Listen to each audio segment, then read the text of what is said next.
Terima kasih Anda masih setia bersama kami di Indonesia Morning Show. Putus sekolah dan hanya berbekal ijazah paket C, ia melanjutkan pendidikannya ke jenjang kuliah. Kini, Andri Rizky Putra mendirikan yayasan yang memberikan pendidikan gratis untuk anak putus sekolah.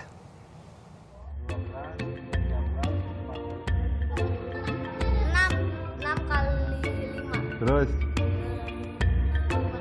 Terus. Nih perhatikan. Kalau Bapak nulis prinsip dari metode ini adalah menggunakan penalaran dalam memahami matematika dan menggunakan matematika untuk memecahkan masalah khususnya dalam kehidupan sehari-hari. Sebutkan perkalian berapa kali berapa yang sama dengan 20.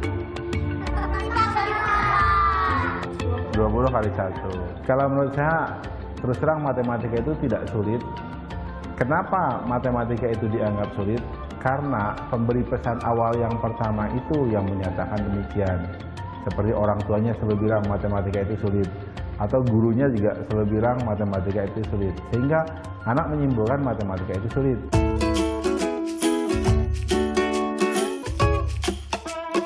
Enakan di sini, di sekolah mah lebih susah. Ada soal cerita, kalau di sini mah soal ceritanya gampang. Seru. Kenapa seru? Lucu. Nah, apa yang bikin lucu? Lucu aja. 1 kali 14 berapa?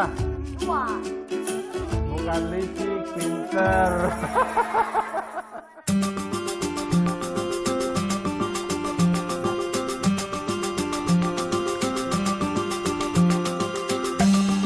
Nama saya Raden Ridwan Hasan Saputra. Saya lulusan S1 dan S2-nya di IPB Teknik Pertanian.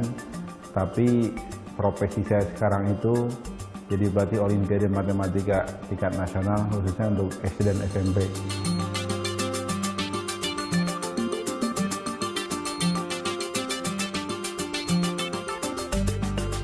Pas saya lulus tahun 98 terjadi krisis, kemudian saya sulit mencari pekerjaan, kemudian saya buka les matematika, disitulah akhirnya menjadi karir gitu. Kotak, jadi satu kotak sama dengan berapa? 4.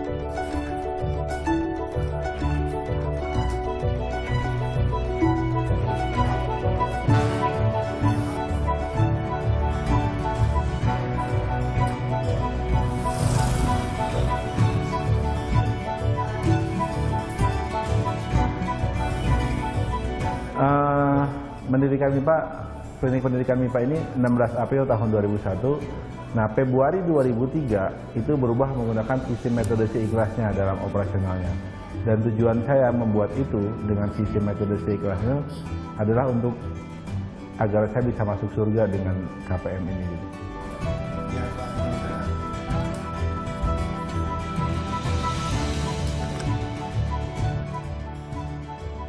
Pak Ridwan itu orang yang sangat inovatif gitu. Jadi ide-idenya itu kadang-kadang tidak pernah dipikirkan orang lain. Jadi yang menurut kita nggak mungkin atau bahkan gila kayak gitu ya, Pak Ridwan itu bener-bener ya dengan ide itu tuh bisa lebih maju gitu, malah bisa berkembang dengan ide-ide seperti itu yang orang lain tuh kayaknya nggak bakal bisa contoh gitu. Nah, ini contoh keropak. Keropak tuh dalam versi bahasa Sunda, mungkin istilah kotak amal lah. Di sini ada keropak, ini contoh keropak yang besar nih, keropak kelas reguler matematika. Nah, di sini ada lagi keropak yang dalam bentuk kardus, keropak bahasa Inggris. Ada di sini juga keropak taekwondo. Karena terus terang di KPM saat ini ada kursus matematika, bahasa Inggris, taekwondo, pencaksilat, bahasa Arab. Itu keropaknya masing-masing. Karena kita ingin tahu berapa pemasukan dari masing-masing kelas tadi. Nah, uniknya kadang-kadang suka ada yang isinya tuh bedak atau bungkus permen atau amplopnya kosong, itu sering terjadi.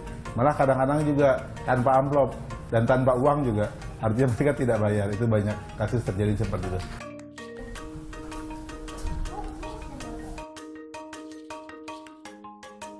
Tapi di sini juga tidak sederhana memang. Jadi pengeluaran dengan pemasukan besar pengeluaran. Sehingga dalam proses itu tahapan awal itu rumah saya akhirnya dijadikan tempat belajar. Ketika rumah saya semakin banyak muridnya, sayanya yang pindah. Terus pada saat itu juga saya banyak mengadakan pelatihan ke daerah. Nah, uang hasil pelatihan itu dipakai untuk menggunakan biaya operasional.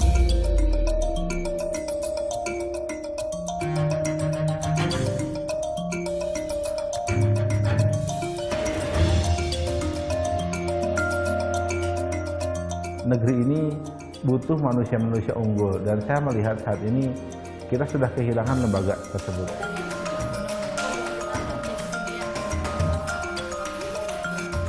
Terus terang potensi anak-anak Indonesia itu sangat tinggi, ya artinya mereka berpotensi untuk punya daya saing di negara ASEAN juga tentunya.